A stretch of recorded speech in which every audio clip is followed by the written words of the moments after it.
Bien, ben, vous avez vu, il fait beau, c'est beau, tout est beau. Voilà. Bon, ben, tout est calme également. Donc, ben, pour me faire plaisir, je ne sais pas si ça vous intéressera, mais bon, je vais à nouveau vous raconter la vie d'un personnage.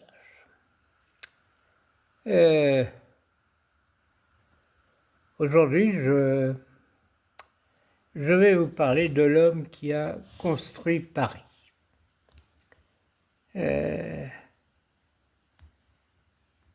C'est son père à ce garçon, il s'appelle Haussmann.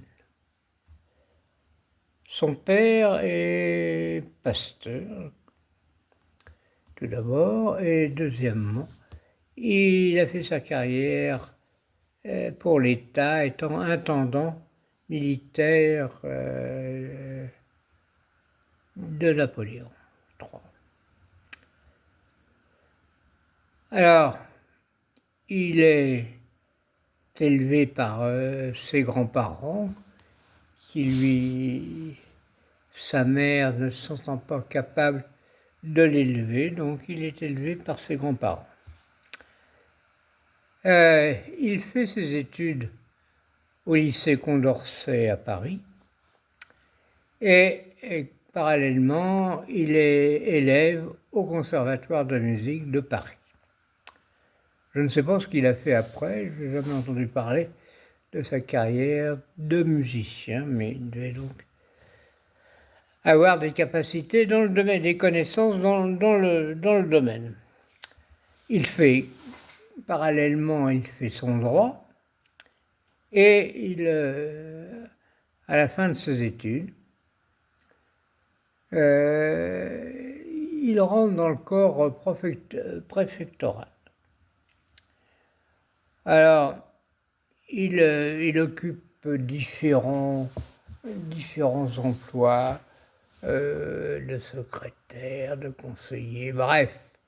Et il est nommé, il parcourt la France en tant que sous-préfet et il termine par être préfet de différentes régions de France. On constate que c'est un excellent administrateur. Il n'a aucune connaissance en architecture, mais il sait gérer. Donc, en 1853, le ministre de l'Intérieur de Napoléon III, qui est à la tête de la France, lui présente Haussmann, compte tenu des compétences qui lui sont retenues. Donc, il a 44 ans à l'époque, et Napoléon III le nomme préfet de Paris, poste extrêmement important. Et lui, compte tenu de l'emploi qu'il a, il le nomme, il le charge il le mandate pour rénover entièrement Paris, de verdir Paris et d'assainir Paris. En effet, Napoléon III est de retour d'un exil à Londres et il a été marqué par la qualité de cette ville, son implantation, ses constructions, le nombre de parcs qu'elle avait. Et il a comme ambition que Paris s'aligne sur Londres et en plus le surpasse. Donc, il confie cette tâche à notre ami Haussmann. Donc nous sommes en 1853.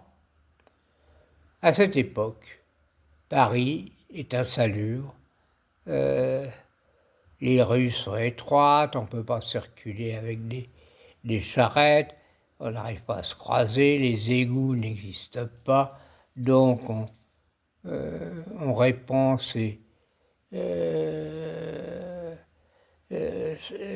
Paris est couvert de boue, d'ordures, il y en a partout. C'est une catastrophe. Les enfants jouent dans les rues, parmi toutes ces saletés. Les marchands exercent leur métier dans cette ruelle, dans leurs carrioles, en criant leurs marchandises. Les artisans ouvrent leurs portes et travaillent à moitié sur les trottoirs. Et chaque année, Paris a des épidémies, et notamment de choléra, qui font des milliers de morts. L'eau sale, donc, et le manque d'hygiène favorisent une quantité de maladies qui également entraîne le décès de nombre de personnes. Donc, comme je vous disais, Napoléon vient rendre d'exil d'Angleterre. Il souhaite de faire de Paris l'équivalent, sinon mieux, de Londres. Il recrute Haussmann, dont il fait le préfet de Paris. Et nous sommes en 1853. Haussmann a 44 ans. Il est grand, élégant.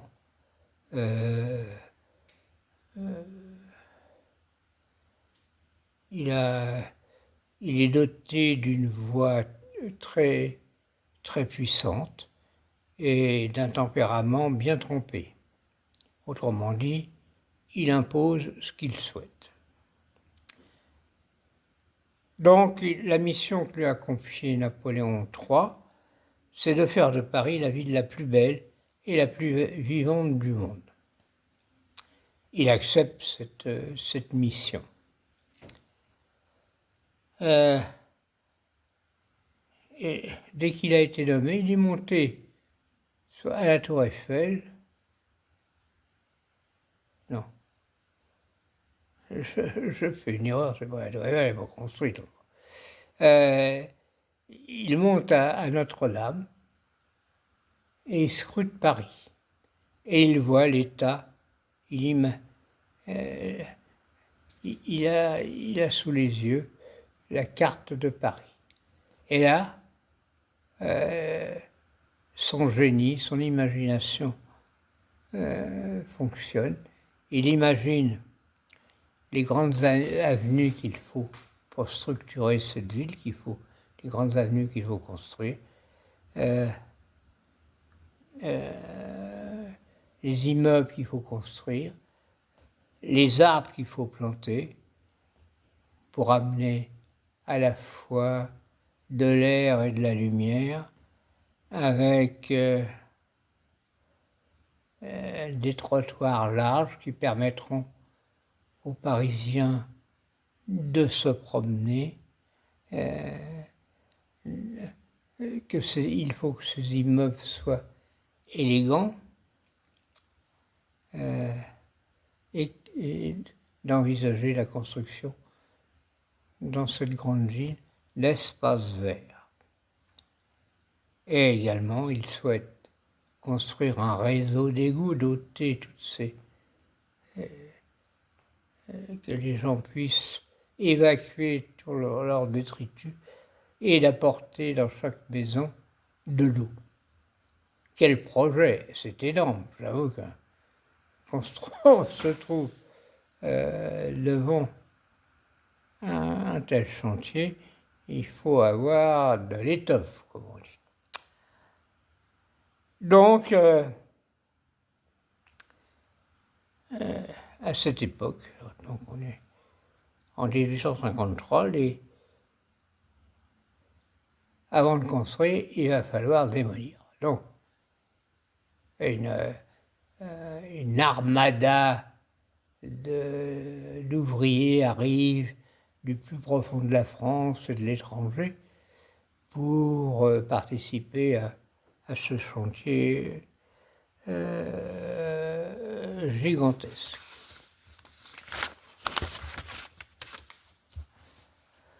Alors Paris devient donc un immense chantier qui va durer pendant 20 ans.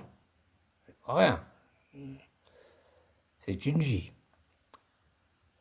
Le matin, Paris s'éveille au bruit des pioches, des pelles, des charrettes, ça grouille de partout. On apporte des matériaux, on emmène des gravats. Des milliers d'ouvriers envahissent donc Paris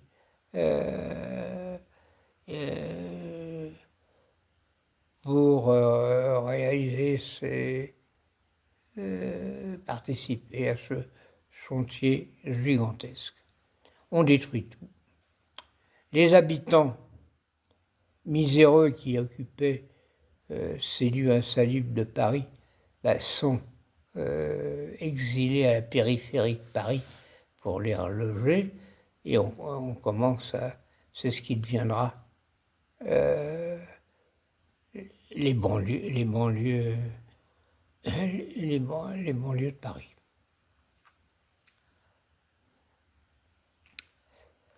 Alors, les réactions dans la population sont diverses. Ceux qui sont envoyés vivre ailleurs, ils râlent. Certains sont satisfaits de voir la transformation, ce que ça va apporter à Paris, notamment ceux de la bourgeoisie, ceux qui ont les moyens. D'autres le regrettent parce que toutes ces destructions ont tué l'histoire de Paris, toute l'architecture qu'il y avait, tout disparaît. Donc c'est du oui, du non, du pour, du peut-être, on verra.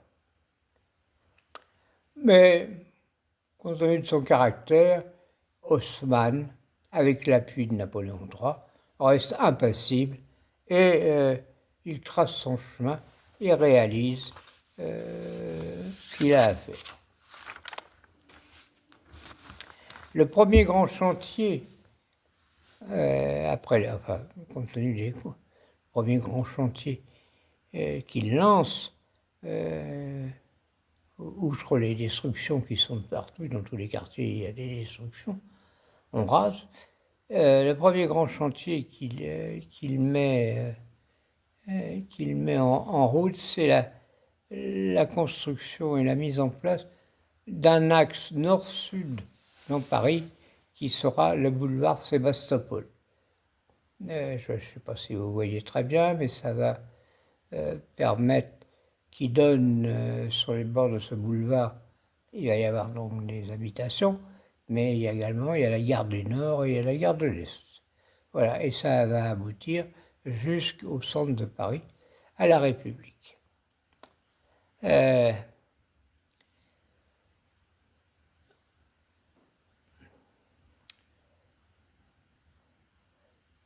Faisant suite à cet axe nord-sud, il construit le boulevard Saint-Michel. Et le plus important, celui qui va faire le prestige de Paris, c'est l'avenue de l'Opéra. Donc, qui partira, mais qui n'existe pas encore, de l'Opéra jusqu'aux Tuileries, dans une avenue parée des plus beaux immeubles qu'il ait construits. Alors, conjointement, Napoléon III lui avait demandé que Paris, outre les constructions, l'eau potable, les égouts et ainsi de suite, ait une vie active. Et donc, il décide de faire un appel d'offres pour construire à Paris un opéra. Alors, il y a un certain, parmi tous les offres qui ont été faites, il y en a un un architecte inconnu qui s'appelait Garnier, qui a fourni et qui a été retenu pour avec les plans qu'il a donnés sur la proposition qu'il a faite sur l'opéra, qui deviendra l'opéra Garnier. Alors, l'impératrice lui demande, dites donc, monsieur Garnier, c'est quel style votre projet? Et Garnier, avec une intelligence rare, lui répond, c'est le style Napoléon III. Oh, c'était une réponse extraordinaire. De ce fait, il a été retenu, et de ce fait, on a construit l'opéra Garnier, que vous connaissez tous. Donc on sort de l'opéra Garnier, on y reviendra après. À droite, il y a un grand café. Et puis après, on croise deux boulevards, les grands boulevards, ce qu'on appelle les grands boulevards, qui vont autant le boulevard Sébastopol va nord-sud, et les grands boulevards vont de l'ouest à l'est de Paris, vont de la Nation jusqu'à la Madeleine. De la Madeleine, ça va au Trocadéro, et du Trocadéro, ça remonte à l'Étoile. Voilà le grand schéma. Et puis, lorsqu'on est à la Madeleine, il y a un autre boulevard qui continue, le boulevard Haussmann d'ailleurs, qui continue, et qui aboutira au bout, on aboutit au parc Monceau. Voilà ce qu'a construit le projet de M. Haussmann. Donc, après la construction de l'avenue de l'Opéra, conjointement, un truc que l'on voit moins, mais qui est colossal, Paris est ouvert de partout, toutes les rues sont ouvertes, parce qu'on met en place le réseau des égouts. Ça n'est pas rien, c'est quelque chose de colossal, où chaque maison qui sont sur ce circuit-là seront connectées au réseau d'égouts, et conjointement aux égouts, on met le réseau d'eau potable qui amènera l'eau dans toutes les maisons. C'est quand même d'entreprendre de tels chantiers, c'est extraordinaire. Et donc, de ce fait, il remplit ce qu'a lui avait demandé Napoléon III, que Paris devienne une ville saine. Égout, eau, les éléments nécessaires pour réaliser cet objectif. Donc, après cette période de destruction, où ça chantier partout, tout est ouvert, les gens perdent leur lait, où ça râle de tous les côtés, on commence à avoir ras-le-bol des travaux d'Haussmann, qui reste droit dans ses bottes et réalise la mission qu'on lui a proposée. Il passe dans une deuxième phase où on va construire. Donc apparaissent dans ces grands axes qu'il a ouverts ces nouveaux immeubles en pierre claire, sculptés, avec toutes sur le même modèle. En bas des commerces, au premier étage, le logement des commerçants, à l'étage du dessous, les plus beaux appartements, jusque sous les toits, le logement du personnel. Les toits sont constitués, ce qui fera une caractéristique de Paris, des toits en zinc. Il y a des zincs, on voit apparaître le zinc. Et ces immeubles que vous connaissez tous, toutes ces grandes avenues parisiennes, ont été faites à cette époque-là. Alors, il faut reconnaître que l'ensemble des gens qui viennent, et notamment les étrangers, sont fascinés par la qualité de de ces créations d'Haussmann.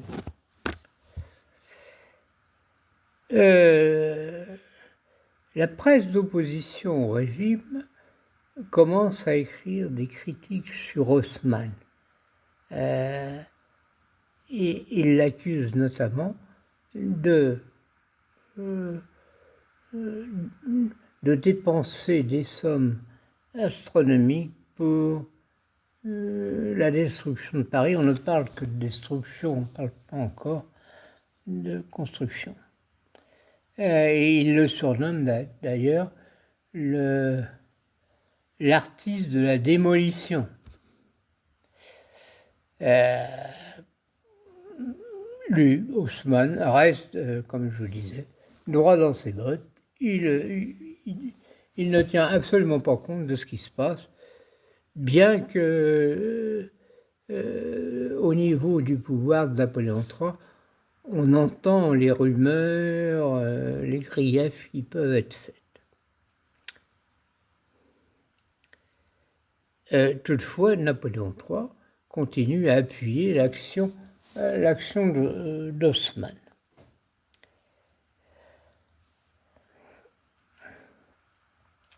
Alors, il y a d'une part le volet de réimplantation des avenues et également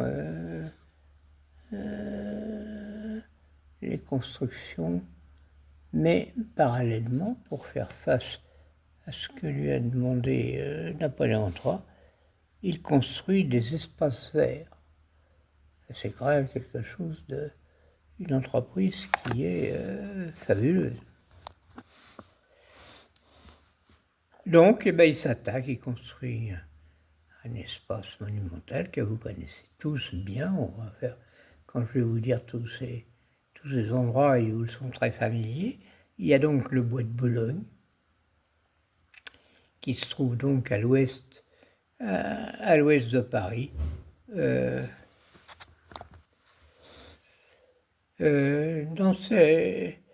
Dans cet espace boisé, donc on peut faire du cheval, on peut naviguer, puisqu'on a fabriqué des étangs artificiels.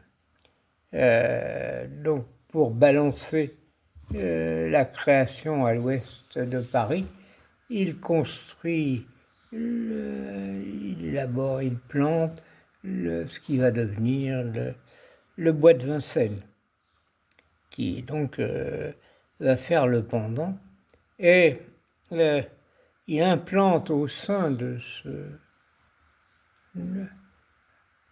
parc Vincennes, il implante un parc zoologique qu'on appellera le zoo, avec la construction d'un immense rocher où s'ébattent les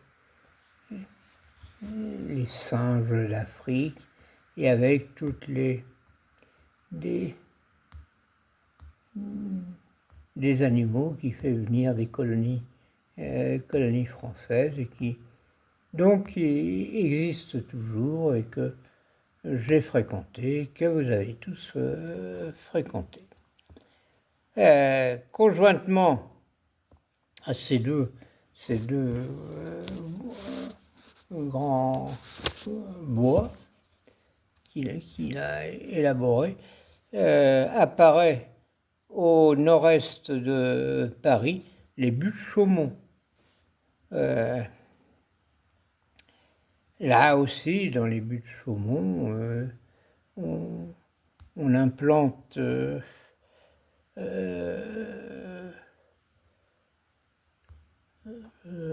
un lac, des falaises, une grotte, un rocher.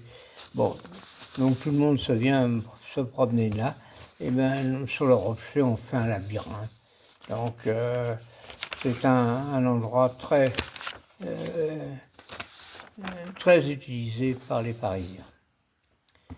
Alors, pour compenser également, au sud de Paris, on construit le parc Montsouris, qui se trouve au nord je crois que c'est le 13e arrondissement, le long des grands boulevards.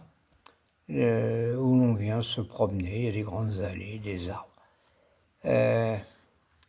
Et conjointement à cette implantation de très grande surface, pratiquement dans chaque arrondissement de Paris est implanté ce que l'on appelle des squares.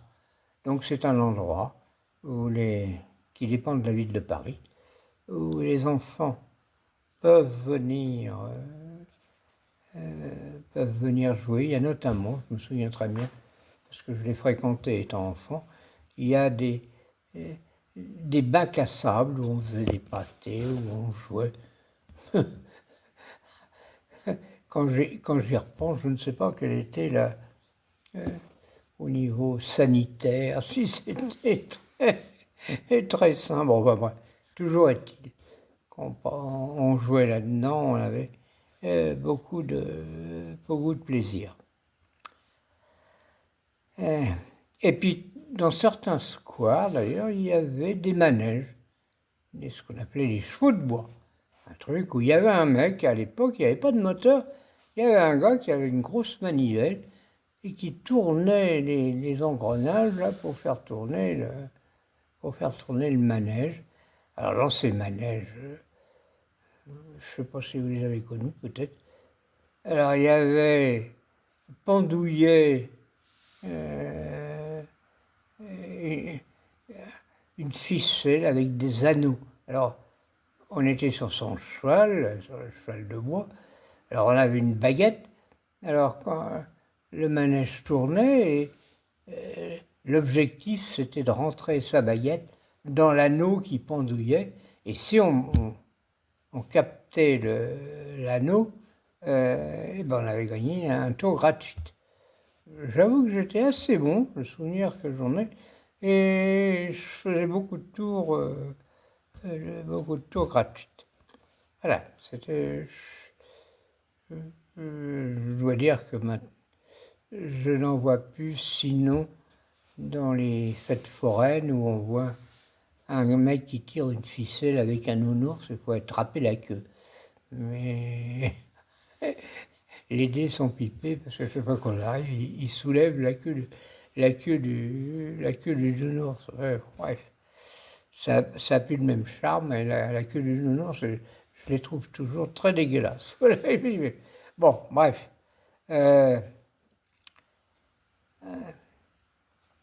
Alors l'ami Haussmann, une fois qu'il a mis en place ses parcs, ses plantations, ses squares, la verdure est à Paris, dans la capitale.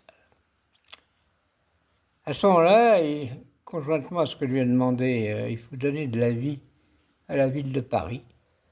Donc Haussmann décide de développer la construction des théâtres et de les animer.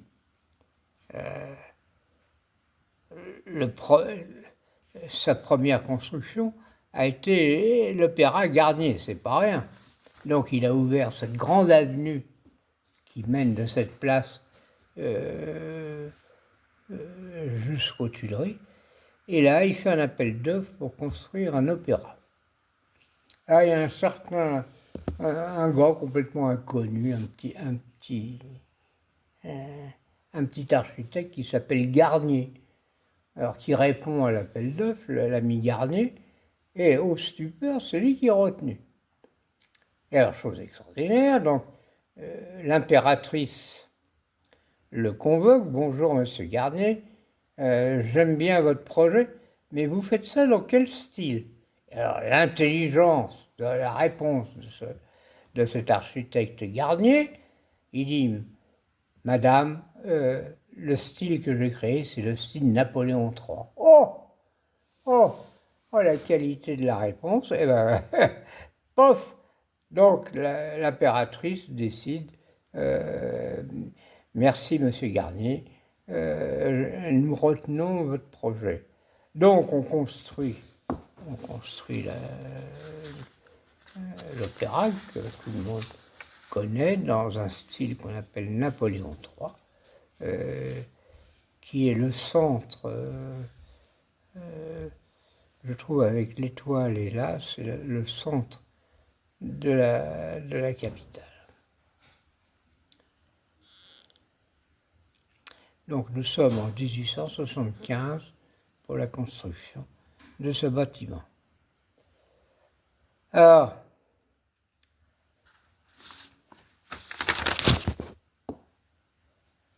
conjointement à l'opéra, c'est pas rien, il construit le Châtelet en 1862, qui va être le théâtre du Châtelet, donc il est le long de la Seine.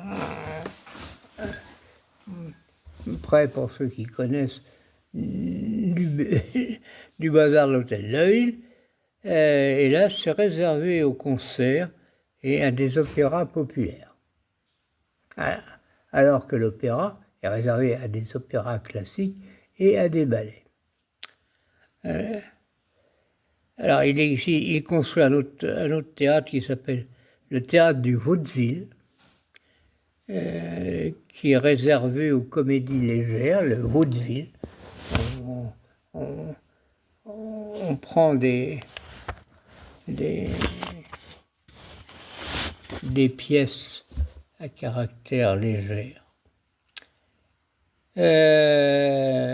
Concernant la musique, il construit le théâtre des variétés, qui sont sur les grands boulevards, et au sud, au bout de l'opéra, de l'avenue de l'Opéra, il y a l'Odéon. Et non, il y a la Comédie Française, et conjointement, comme vu le succès qu'il y a, on construit près du Jardin des Tuileries un autre lieu réservé aux pièces liées à la littérature, qui s'appelle l'Odéon, et qui est toujours en place. Donc Paris s'anime toutes les nuits. Il y a un élément extrêmement important à cette époque-là, c'est que Haussmann implante à Paris un réseau pour amener le gaz sur les réverbères.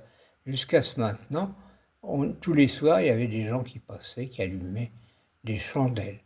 Et là, on fait un branchement de gaz, tant et si bien que à une heure dite, on dit top départ et tout Paris s'éclaire. D'où le nom à l'époque, c'est de là qu'est venu Paris, ville lumière. Parce que c'était une des seules, je ne sais pas à Londres comment c'était, mais où la nuit, les rues étaient